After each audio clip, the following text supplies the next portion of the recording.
NEET 2026 का जो exam है वो एनटीए ने कैंसिल कर दिया है एंड ये न्यूज़ उन्होंने ट्विटर के साथ ट्विटर से शेयर की है। एक्चुअल नोटिफिकेशन 10-15 मिनट के अंदर एनटीए की वेबसाइट के ऊपर भी आ जाएगा।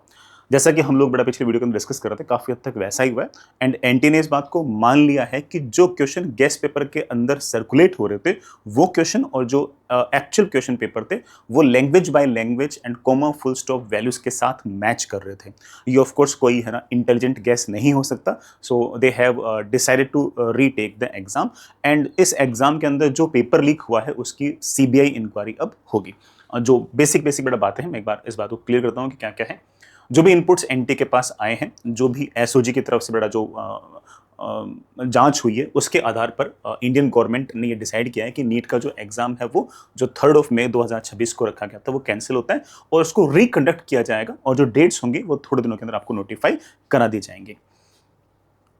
जो भी एनटी को बड़ा पता लगा है, इस बारे में इंफॉर्मेशन पता लगी है, वो उन्होंने लॉ इन्फॉर्मेंस एजेंसीज के साथ शेयर कर लिया है। अभी जो लॉ इन्फॉर्मेंस एजेंसी है वो ऑफ कोर्स एसओजी है, तो एसओजी के साथ शेयर कर दिया गया है। अब ये केस जो होगा वो सीबीआई को ट्रांसफर होगा। इसमें कुल मिलाकर 15 लोगों के आसपास की गिरफ्तारी अभी तक फिलहाल हुई है and the reconduct examination date along with the reissued admit card schedule will be communicated through official channel of the agency. Admit card वापस से रिलीज होगा, वापस से फॉर्म फिल नहीं करना है, एडमिट कार्ड आपका वापस से रिलीज होगा और एडमिट कार्ड कब आएगा वो पता लग जाएगा, एग्जाम की डेट क्या होगी वो भी आपको पता लग जाएगी। अगेन जैसे मैं कह रहा था कि गवर्नमेंट ऑफ इंडिया ने सारा का सारा जो मैटर है वो सीबीआई को शिफ्ट कर दिया गया है। सीबीआई पूरी पूरी जांच करेगी और एनटी ऑफ कोर्स ना सारा सारा फुल कोऑपरेशन करेगी एंड जो भी मटेरियल, जो भी खासतौर से पेपर के जो रेसेंबलेंस है उसको वो खासतौर से मेन आधार बनाएंगे और जो अभी तक जो 15 मेरे ख्याल जो गिरफ्तारियां हुई हैं उसके ऊपर भी वो लगातार डिस्कशन करेंगे। The decision has been taken in the interest of students and in recognition of the trust on which the national exam system rests. Of course, the agency is conscious that अच्छा agency of course मान रही कि रिकंडक्शन अपने आप में बहुत ही tough decision है।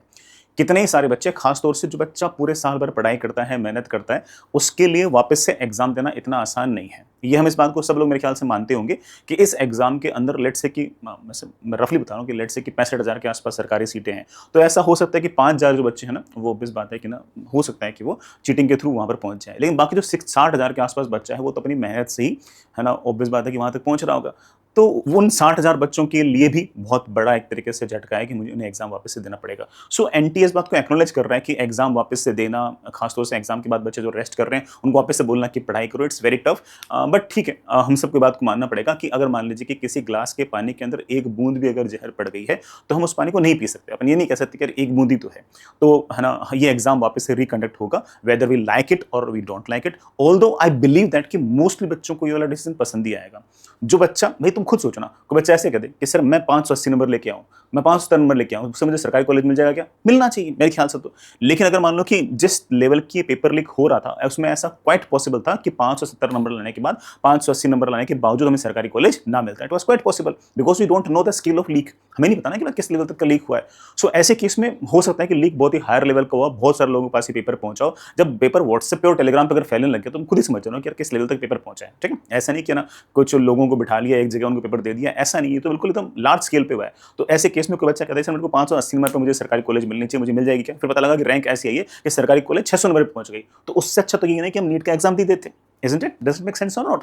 तो कई बच्चों को हो सकता है कि बुरा लगे, बट मान के चलिए कि ये जो जिस लेवल का पेपर लीक था उसमें again cut off higher level की जाती और अपन परेशान ही होते। तो जिन बच्चों ने साल भर अच्छी पढ़ाई की है, 2 साल अच्छी पढ़ाई की है और ये वाला पेपर अगर अच्छा गया, वो भी मान के चलें कि अगर पेपर लीक वाले इस पूरी सिचुएशन को हटाकर जब वापस से री एग्जाम लेंगे तो ऐसा हो सकता है कि हम सरकारी कॉलेज वाले ग्रुप के अंदर घुस जाएं। हम पहले से अगर सरकारी कॉलेज वाले ग्रुप में थे तो हमारे कॉलेज जो उसका लेवल, उसका थोड़ा सा लोकेशन, कॉलेज की जो क्वालिटी थोड़ी सी बेटर हो जाए। इसंट इट? ऐसा हो सकता है कि हमें है ना अभी जो रैंक आती है उसके हिसाब से हो सकता है कि ना मेडिकल कॉलेज चूरू मिल रही हो और हो सकता है कि एसएमएस जयपुर मिल जाए। So it will happen. So मुझे ऐसा लगता है कि अच्छे बच्चों को पैनिक करने की कोई ऐसी आवश्यकता नहीं है। ऑल्दो हम सब मानते हैं, चाहे एनटी हो चाहे आपके टीचर्स हो, सब मानते हैं इस बात को कि आप थोड़े से परेशान होंगे, बट ठीक है, आई बिलीव दैट कि ना एग्जाम में एक ट्रांसपेरेंसी होनी चाहिए एंड इट विल हैपन। मैं फिर से इस बात को बोल दूं, रजिस्ट्रेशन डेटा जो है जो पुराना वाला था बेटा वही यूज होगा और एग्जाम सेंटर्स भी बेटा ठीक है वही रखने की कोशिश की जाएंगी। कोई फ्रेश रजिस्ट्रेशन नहीं होगा, कोई एडिशनल फीस नहीं होगी और जो फीस बेटा आपने ऑलरेडी पेड कर रखी है वही बेटा वापस से आपके पास होगी। In addition fees already paid will be refunded to students and the exam will reconduct using NTS internal resources. ठीक है, तो बेटा वापस नो कोई फ्रेश रजिस्ट्रेशन नहीं है, ठीक है, कोई एडिशनल बेटा एग्जामिनेशन फीस नहीं है, ध्यान रखना इस बात का कि जो रजिस्ट्रेशन पहले से हो रखा है उसी से आपका काम चल जाएगा। जो बेटा further communication including the reconducting exam date reissue admit card schedule will be issued through the official channel of the agency. But आपके पास एडमिट कार्ड वगैरह एनटी की वेबसाइट से आपको लगातार पता चलते जाएंगे। मुझे भी कोई इन्फॉर्मेशन लगातार पता रहेगी तो I will share with you. आपके मन में कोई बात हो तो आप कमेंट बॉक्स में लिखना, I will try to reply. I know that कि this is a very tough time for you guys, but again हार के बाद ही जीत है। एंड अगेन मैं कहूंगा कि इसमें थोड़ा अगर किसी बच्चे को थोड़ा सा झटका लगा हो, खासतौर से बच्चा ऐसा कि इसमें तो खूब बढ़िया पढ़ाई की, कोई चीटिंग नहीं कि मेरे तो सिर्फ 700 नंबर आ रहे हैं, मुझे तो जाना चाहिए। अरे भाई तेरे 700 नंबर आ रहे थे तो हो सकता है कि तेरी इस बार 1000 रैंक आती, अगली बार उसी पढ़ाई के साथ अगर मान ले कि 20 दिन बाद अगर एग्जाम होगा तो तेरी 500 रैंक आएगी। तो बिल्कुल चिंता मत कर, बिल्कुल रिलैक्स रहे। अगर आपने पढ़ाई की है, मेहनत की है तो आपसे वो कोई नहीं छीन सकता ना, बिलीव मी। ठीक है, चलिए पढ़ाई करते रहना। All the best, bye.